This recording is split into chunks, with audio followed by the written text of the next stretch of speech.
SIR পর্বের মূল খেলাটা, আসল খেলাটা এবার শুরু হচ্ছে, অর্থাৎ হিয়ারিং প্রসেস। এবং তার আগেই এমন দুটো মারাত্মক চাল চাললো নির্বাচন কমিশন, যাতে করে দিদিমণি চমকে 14 বোমকে বাপ। আসলে দিদিমণি ভেবেছিল যে খেলাটা করে নেবে, কিন্তু বুঝতে পারেনি নির্বাচন কমিশন এতখানি আট ঘাট বেঁধে নেমেছে। আর সেই জন্যই নির্বাচন কমিশন পরিষ্কারভাবে বুঝিয়ে দিচ্ছে, দিদি তুমি যদি চলো ডালে ডালে, তাহলে আমরা চলি পাতায় পাতায়।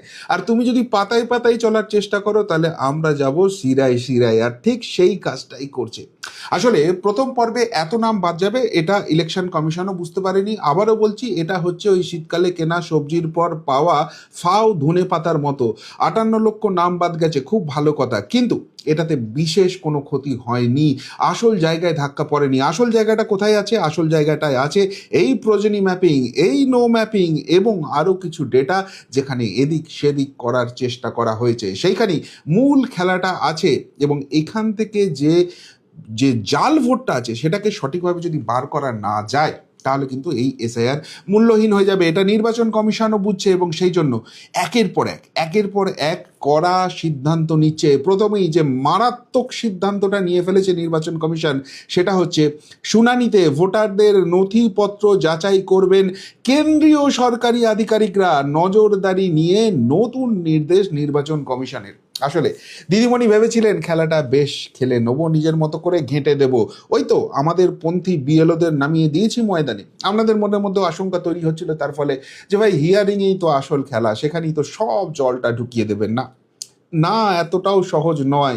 এবার হিয়ারিংয়ের জন্য একদম কড়া অ্যান্টিডোটের ব্যবস্থা করে ফেললো নির্বাচন কমিশন। কি বলা হয়েছে?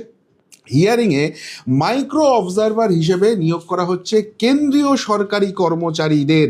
রাজ্য সরকারি কর্মচারী নয়, যাদেরকে ওই চাপের মুখে রাখা হয় যে এই 3টে মাস তো তোমরা নির্বাচন কমিশনের আন্ডারে থাকছো, কিন্তু তারপর আমরা আবার ক্ষমতায় আসব, 5টা বছর আমাদের আন্ডারেই থাকতে হবে। এবং তার মানে যে কথাটা বলা হচ্ছে না, যে মজা দেখিয়ে দেবো, মজা বুঝিয়ে দেবো, সরকারি কর্মচারী তো আমাদের কথা মতো চলো, নীতি নৈতিকতার ধার ধেরো না, চুরি চুরিতে হেল্প করো না, সেই জায়গাটাকে এবার গঙ্গায় ভাসিয়ে দেওয়া হলো।